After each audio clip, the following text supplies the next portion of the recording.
Hello and welcome back to my video series on spiritual direction. My name is Stacy Couch and I am a spiritual director who specializes in shamanic healing and archetypal consulting. My website is wildgratitude.com. Today I'm going to share with you the aspect of spiritual direction that has to do with you, the spiritual directee, sharing your mystical experiences. This is really important, especially if you don't necessarily belong to a group or church or an organization where you feel like comfortable sharing your mystical experiences. You might, if you belong to a group, you may feel like you can have conversations about your spiritual life or spiritual teachings, but there's still some things that you keep to yourself because they're a bit edgy. They're a bit wild, they're a bit intense, and you're afraid what other people might think if you share it. So I talk to people who are part of a church, who are part of a congregation, or who are part of different circles. They might be in a shamanic drumming circle or a women's circle, and where they do have a really rich spiritual life in a group setting, but they still have these few things that they hold back. And then I also talk to people who don't have anyone to share their spiritual lives with. And for everyone in between and the whole spectrum, having a place that is a place of confidence, that is a private setting, where you can share the things that are pretty wild, that you're pretty worried what other people might think, and you're not even sure what you think yourself, is really important, because those intense mystical experiences, the mysterious things that happen to you, I know everyone has this urge within them to share them, even at the same time that there's part of them that's saying, no, don't. And mostly the messaging behind the no, don't is they're going to think you're crazy. I think I'm crazy, or this might sound crazy. Usually the word crazy goes along with this, or insane, or and so that's what spiritual direction is for. It's for those, this might sound crazy, stories of something that's happened to you and that you really need to get out, that you really need to share, talk through, sort through with somebody in confidence, feel like they're not going to judge you, like they are there, they understand what you're going through. They may not have gone through something that specifically, but they'll understand, be there, open to whatever wild thing you might have to bring up. That's my role as a spiritual director. So any of your stories that you have about this might sound crazy, but I'm going to share it with you anyways, type of thing. Or even, or the things that you may have shared with others, but you're still struggling to figure out, they just sit there and listen to you and be like, that's interesting. They don't know what to say. They don't have, they're not offering you the kind of help you're looking for. There's where I come in. I can help guide you through, okay, so now you've shared it, what do we do with it, right? That's the next piece. Okay. Let's talk about what a mystical experience is before we get too far into this whole conversation here. A mystical experience is something that takes you beyond the five senses and takes you into the faculties of the soul. It's something otherworldly. It's something wild. It is something crazy. It's not something that happens every day. It's not ordinary by any stretch of the imagination. It's beyond ordinary. It's extraordinary, actually. And and when I say it takes you beyond the five senses, what I mean is that it takes you into the faculties of the soul. So you are still experiencing or sensing what's going on, but you're doing so via different means than the sensory perceptives, in the nerve endings in your skin, beyond your eyes, beyond your nose, your ears. It's something, this information that you receive during a mystical experience comes in through the soul versus through the body's senses. And let me talk just for a minute. I've been brainstorming, playing around, so this isn't a hard and fast thing at all, but I thought I'd share with you because it's kind of fun just to sit and think about what the faculties of the soul or the senses of the soul are versus what the senses of the body are. And so here are these parallels I have for you. We'll see if this helps you at all in understanding how you might be taking in a mystical experience. So in the physical body, we have the sense of touch, right? And the soul, or in a mystical experience, we have sensing. We sense things. We don't say, I touched things, because you weren't able to touch that angel with your hand. We say, I sensed her there, or I felt her there. So there was empathy also comes into play. So sensing and empathy would be ways I would describe that faculty of the soul that is a parallel to the sense of touch in the body. Because you can't actually grasp, hold on to, physically touch what's going on in a mystical experience. Because you can't bring it back with you, right? You might feel like you can. You might have that sense that you can during the mystical experience, but you can't recreate it in the ordinary world where you have your physical sense of touch. Your sense of hearing. You actually might hear it in a mystical experience. In our physical bodies, we hear it through our ears. We're really clear on that. When we think about where am I hearing this, you're hearing it here. In the mystical experience, you're hearing it with your whole being. And you're not hearing anymore. You're listening. So it's a different quality. You're listening and really tuning in, versus simply just having audio signals come in to your ears and into your brain. And then there's also this faculty of telepathy. So you hear it in your mind. You hear words or sounds in your mind during a mystical experience. They don't enter through the ears and then come into your mind. They're just in your mind. So there's two more parallels of faculties that happen of the soul during a mystical experience, and then parallel to that sense of hearing that we have in the physical body.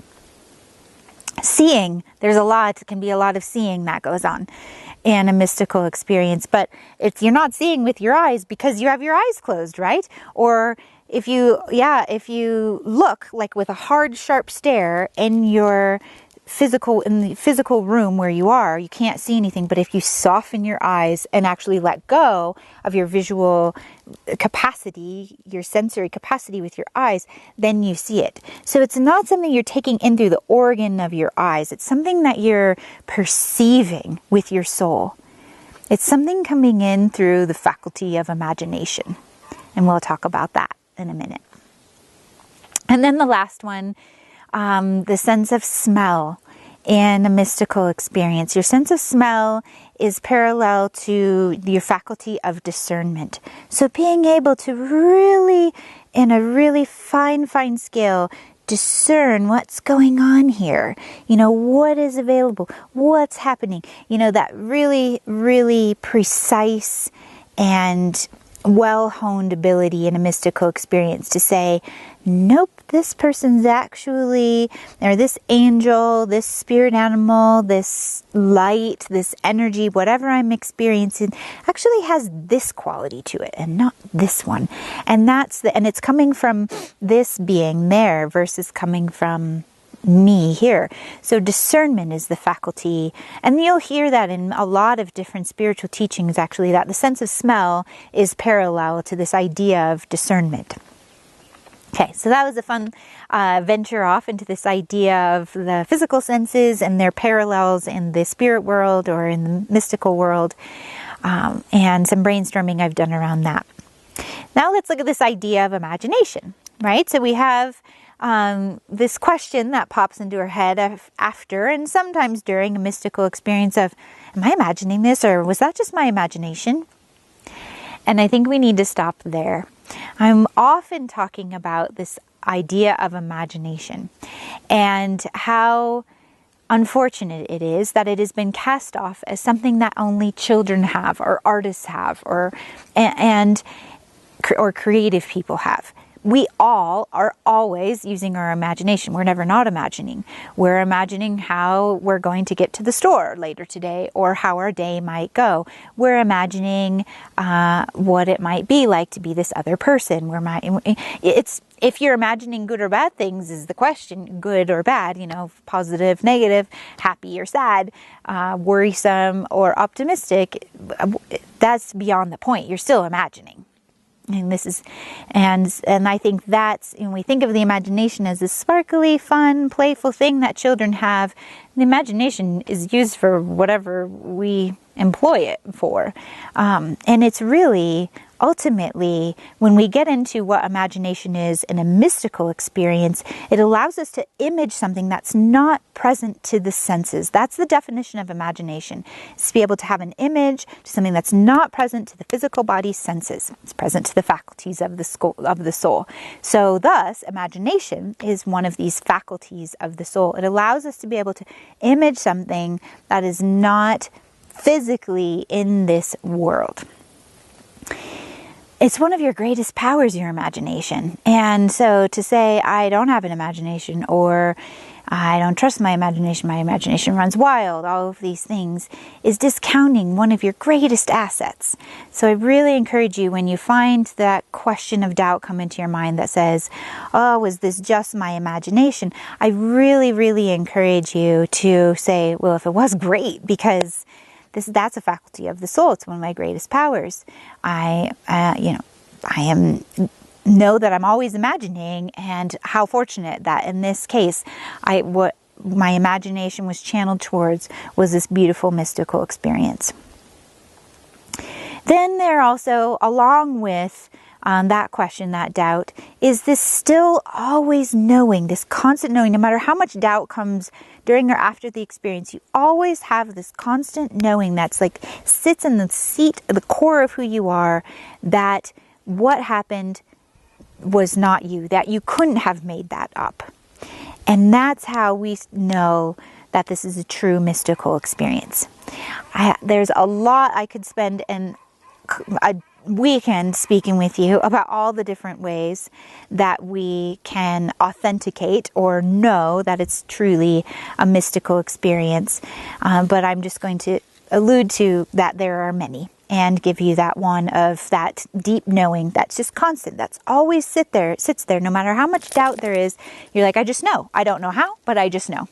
And I can't give you any good reasons, but I just know that this was something that goes beyond and is far greater than me making this up.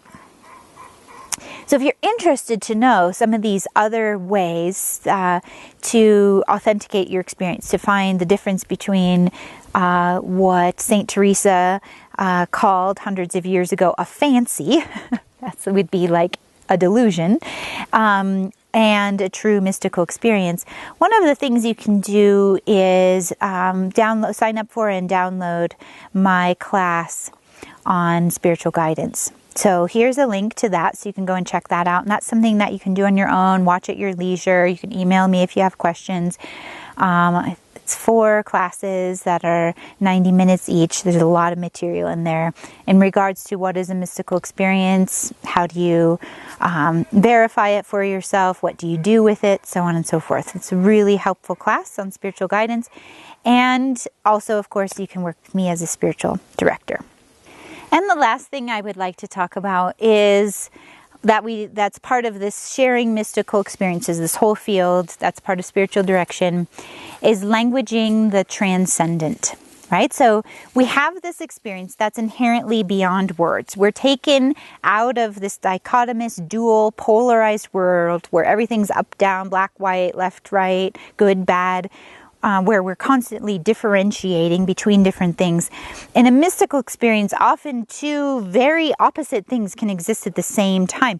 You can feel this great sense of elation and this great sense of sadness, both at the same time in a mystical experience. You can feel like you're floating and very heavy, both at the same time. And the reason for that is because the spirit world, the invisible world, beyond our ordinary physical existence, is unified. It's a unified reality. There is no such thing as good or bad, right or wrong, up or down, black or white. It all exists at one time.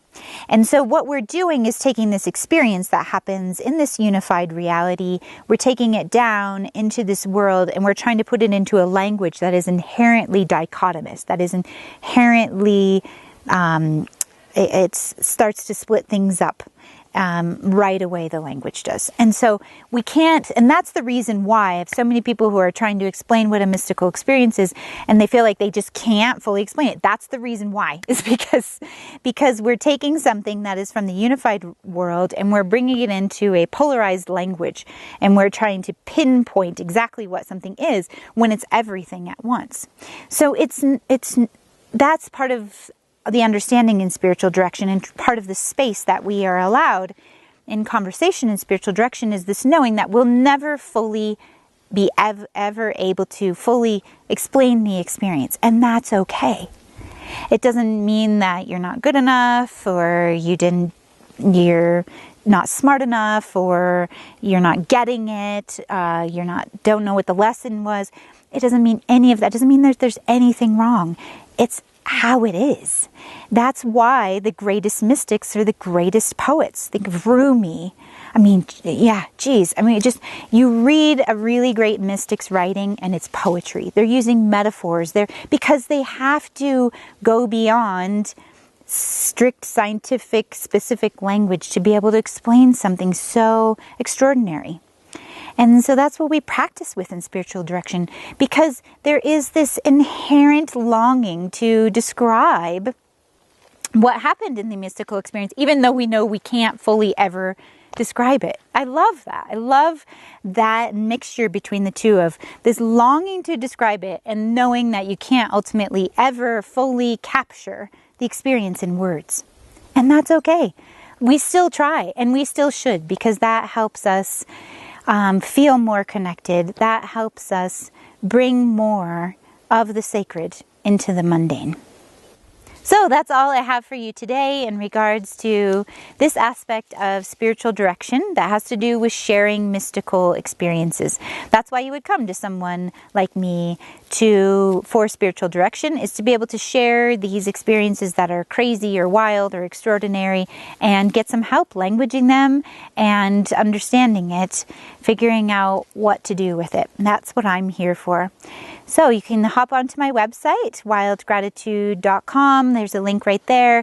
And this link will actually help you. You can go read more and schedule a session directly when you're ready to do that. You also, please, if you like this video, give it a thumbs up and post comments below, and I'll be sure to reply to you.